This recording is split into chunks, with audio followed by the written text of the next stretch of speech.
You want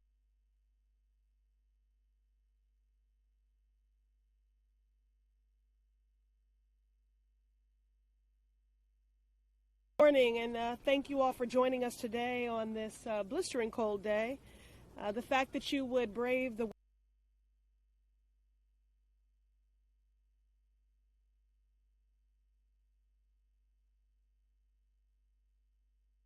Seventh Congressional District. I want to express my gratitude to Representative Scanlon, the Center for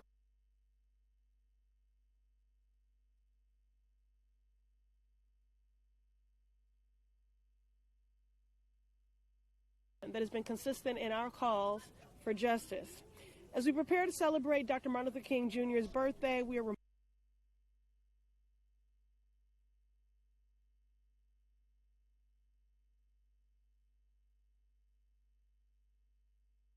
and we are grateful and encouraged, Mr. President.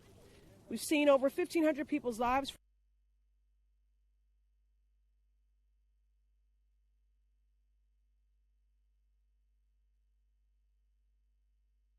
and has demonstrated the power of clemency to address systemic injustices and to set our nation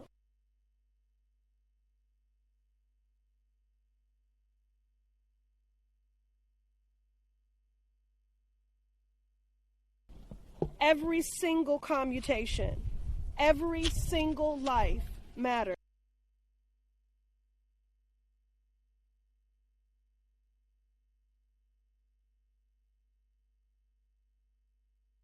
These final days of his presidency, we encourage him to use it broadly, readily, and to define his legacy.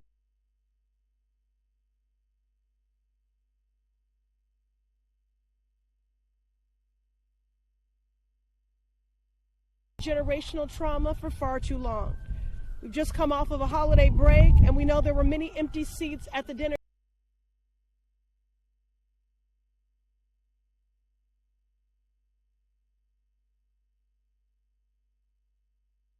Was able to get the help that he so desperately needed instead of his addiction being criminalized. Today,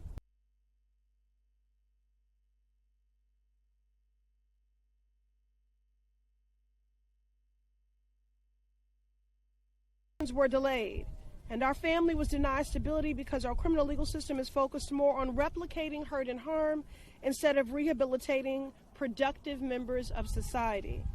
I know firsthand how life-changing the president's action would be and how much hope it would give to millions of people who call this country home.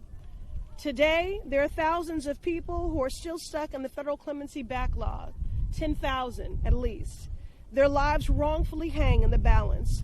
Folks in federal custody with unjustified sentencing disparities, women punished for the crimes of their abusers, those with nonviolent cannabis charges,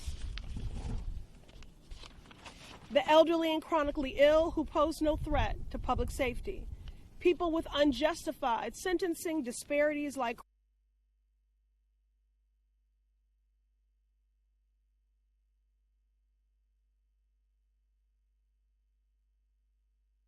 and help the thousands of people behind the wall. Thanks to President Biden, we've seen folks who are elderly, chronically ill,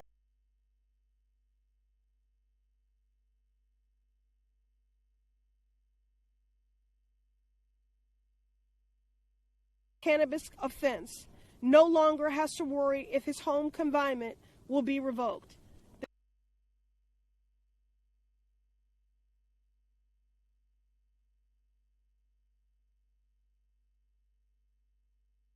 Not stop there.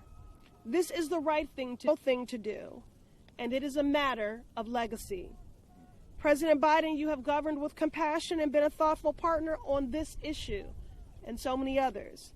Today is a reminder that your job is not done. We need action, we need compassion, we need clemency, and the time to act is now. And now I'll turn it over to my partner in this endeavor and so many other issues of consequence, Representative Mary Gay Scanlon.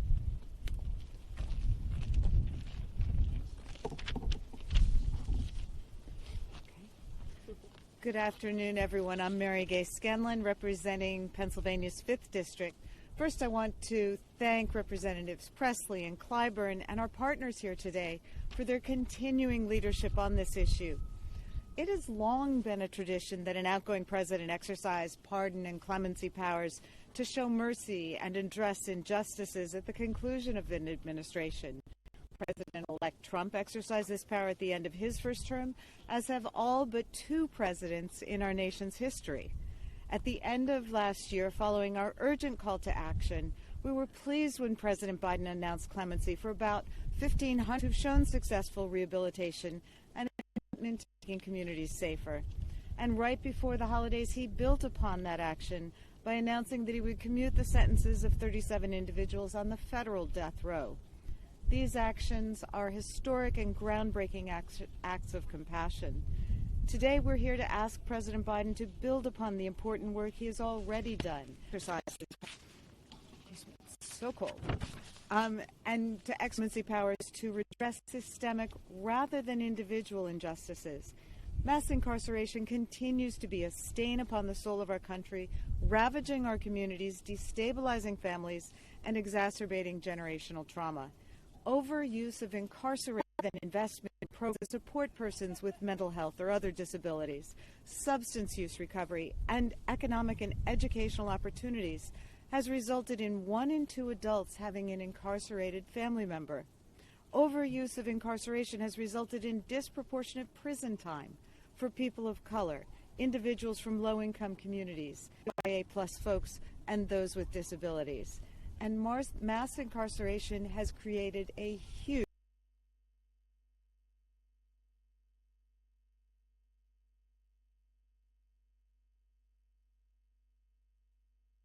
the country, people from all walks of life and at every end of the political and faith spectrum have recognized the crisis posed by mass incarceration and are demanding change.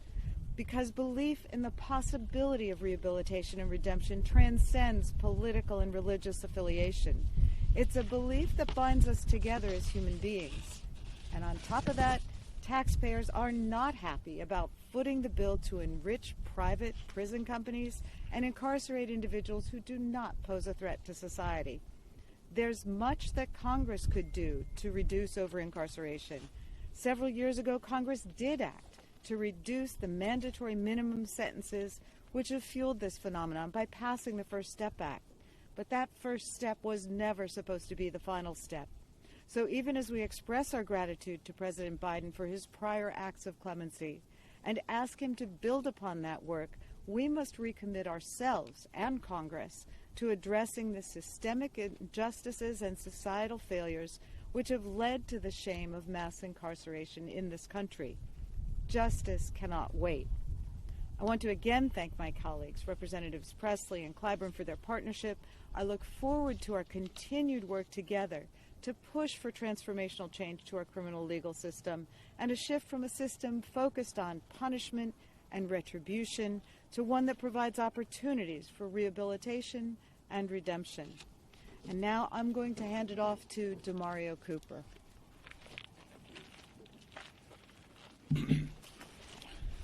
First, I want to thank Representative Ayanna Pressley and Representative Mary Grace Scanlon. I'm so cold. I'm sorry. I am freezing.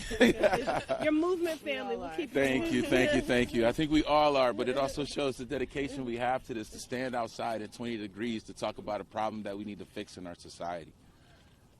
President Biden has done the things now, the clemencies that's been given now that we are thankful for, we're happy for, but there are people who are locked up who need to come home. I was born in '79, so I was born in '79, and I was born in a place where drugs came in the '80s. And I remember family members of mine who had got caught up in the first Criminal Sentencing Act and the '94 crime bill.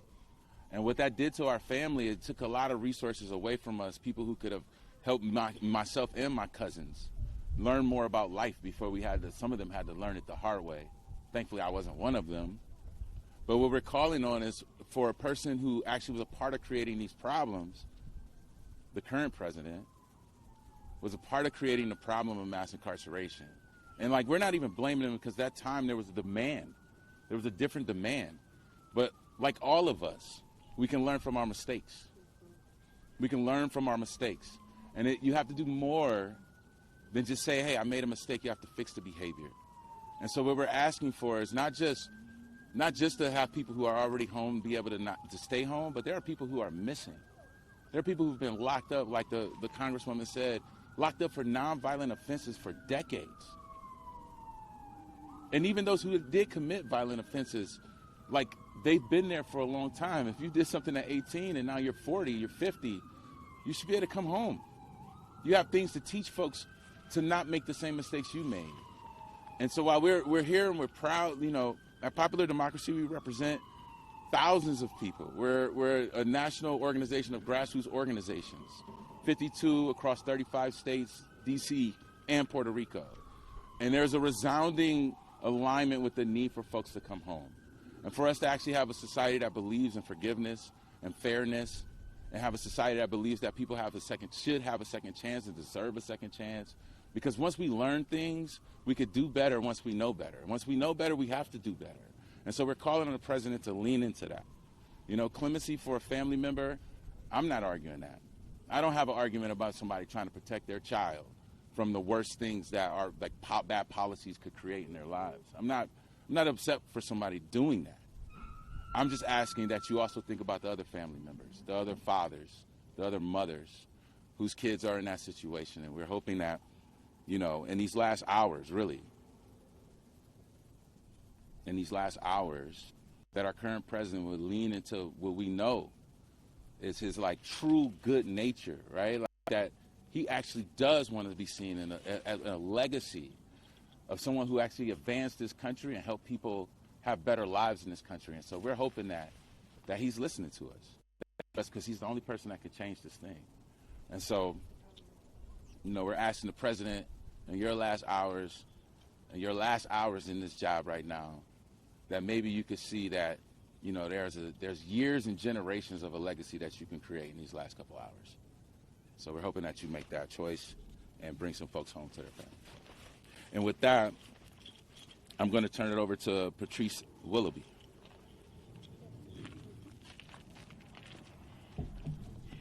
Good morning, everyone. Thank you, Congresswoman Pressley, Congresswoman Scanlon, colleagues in the media for being here.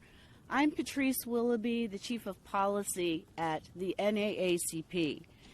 And since the inception of our organization in 1909, we've seen how policies that are enacted for one purpose can have a bad effect on the Black American community. We want to thank the Biden administration for their focus on clemency and the actions that they've already taken.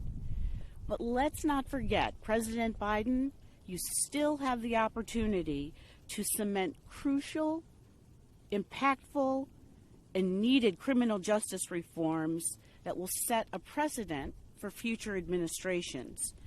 Clemency is paramount in criminal justice. This tool, which is granted to the president, equips him with the ability to bring about fairness to Black lives that have been affected by bad policy. Black Americans need pathways to opportunity, not a pipeline to prison, as Congresswoman Pressley has mentioned. Because despite making up 14% of the U.S. population, Black Americans account for nearly 40% of the federal prison population. The crack powder sentencing disparity is one source of mass incarceration. And despite changes in law that have reduced the racist sentencing disparity between crack and powder from 100 to 1 to 18 to 1, there remain thousands of people in prison that have not benefited from the First Step Act that was enacted in 2018. Many of these people have been in jail for over 30 years. Black men convicted of crack cocaine offenses account for one in 3 sentenced to 20 years or more for federal drug offenses. So, a couple of years ago, 2022, AG Merrick Garland issued a charge to U.S. attorneys requiring that they charge crack and powder at a 1-to-1 ratio because they are chemically similar, but the penalties enacted are far more for crack. But people convicted before December 2022 remain locked up under the 18-to-1 disparity. If this disparity was eliminated, it would affect more than 7,500 people who would be able to return home to their families. There's no abuse in the country, but we know a lot more about addiction now than we did in the past. And just as we had bad policy from the 1994 crime bill, this would be one more step in the reparative justice that's needed to bring justice to Black Americans and other people similarly affected. And so we urge the Biden administration to use the clemency power and to enact this type of justice, which is so badly needed as a first step in criminal justice reform. Thank you. Thank you. Thank you, Patrice. And now we'll hear from Fari Gamina Tumpe from Spaces in Action. Did I get it right? Yeah. Names matter. We'd love to hear from you. Thank you, Jambo Bwana, everyone. I am Fari Gamina Tumpe with Spaces in Action locally and Popular Democracy nationally. I am a native Washingtonian, born right here on Capitol Hill, and I still live in my family home where I am now the matriarch. My core values are God, family, and community. I was raised with the belief system that people are more important than possessions,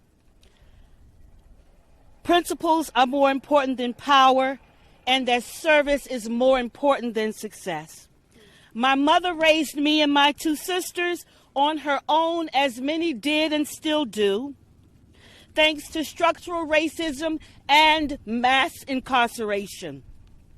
My father, Joseph Riddick, couldn't read or write, but at a very young age was charged to help feed his siblings since he was the oldest son. He lived a life of survival in rural Southern Virginia, and as a result made choices that landed him in prison. I only saw my father 2 times in my life. One was in my 30s at my family home, where I met him for the first time. His identity was revealed, and I was ecstatic that I would finally have a father, and his grandchildren would finally have their grandfather. Well, a week later, he was imprisoned for life. So the only other time I saw my father was in prison. I suffered my entire life without the loving guidance and protection of my dad. I had and have suicidal ideations, severe depression and anxiety, unable to sustain relationships, and a severe inability to focus. Those things bedeviled me. My healing began when I became an activist, an advocate here in D.C., and I'm currently a fellow at Georgetown University, studying research on engaging fathers and father figures in incarceral systems that have children with neurodevelopmental disabilities. It has been proven that children that have parents in their lives thrive academically, are much better socialized, have lesser chances of entering the school to prison pipeline, and are less likely to suffer from social and emotional disorders. There are 8,500 families awaiting clemency that are greatly suffering without the presence of their caregivers and loved ones. America was built on the promise of opportunities and second chances. If Hunter Biden gets a full and unconditional pardon, then President Biden, you should free them all. It's time to right these historical wrongs. President Biden, you yourself expressed regret for implementing the Anti-Drug Abuse Act in the 80s, which convicted my dad, Joseph Riddick, to life in prison, where he endured long suffering from cancer and other chronic illnesses, where he received poor medical treatment and ultimately died at the age of 83, alone and feeble and just skin and bones. All I've ever had of my father is his ashes and his personal effects. He never met any of his 8 grandchildren, but spent years agonizing and apologizing that he was never there, and I spent years in treatment for mental illness as a result. We spent years filing appeals, begging for clemency. And for us, it's too late.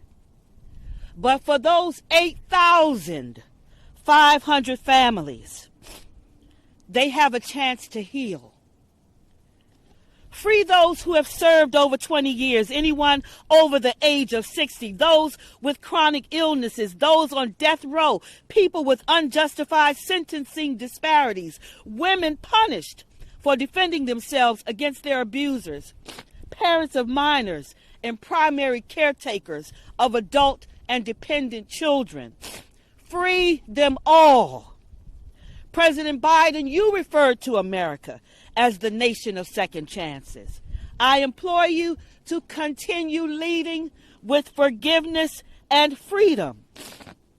We appreciate all that you've already done for the 1,500 in home confinement and the 39 on death row. But we need you to be bold on rehabilitation and reintegration.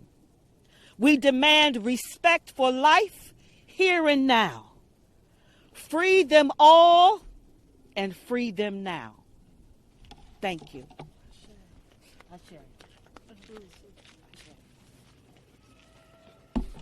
right, we're going to do a quick photo here. And then I'm happy to answer any questions.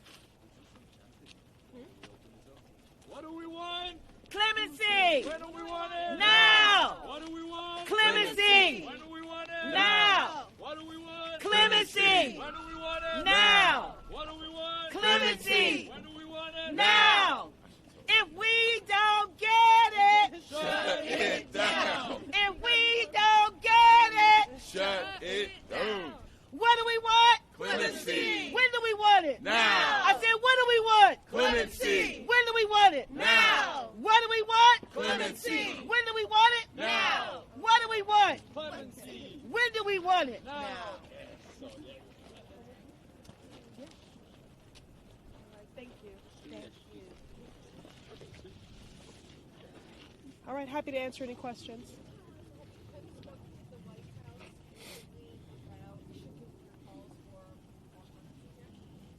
Absolutely. We've been in frequent and ongoing communication with the White House throughout this process. Have you heard any updates of what's going to happen in the final days? Here, but have you had any recent conversations in the last couple of weeks? Absolutely. Again, we've been in frequent and ongoing communication. We continue to advocate and to push.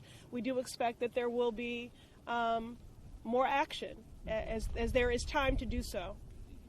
We're hopeful. We're hopeful. But also, I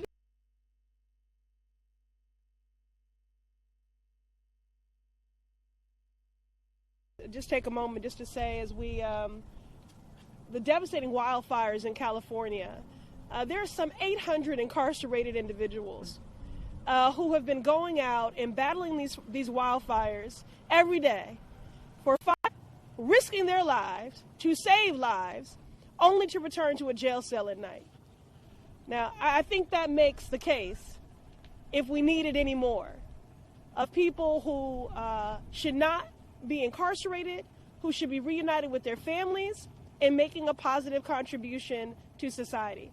We've had incarcerated individuals during the pandemic that were making hand sanitizer. We have incarcerated individuals that are now risking their lives to save lives, fighting wildfires, who are returning to a jail cell at night. So this is an opportunity to address systemic injustices, biases. It's a matter of what is the right thing to do, and it is also a matter of legacy. That's fair.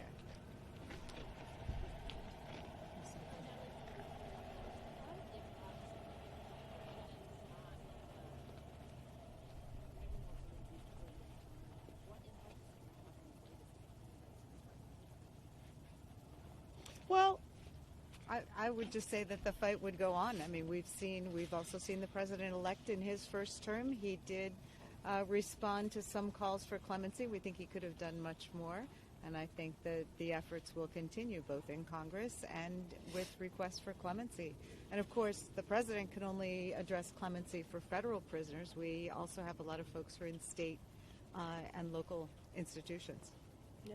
And I would just say that, certainly the way in which we have a mass incarceration crisis in this country, our broken clemency system has contributed formidably to that.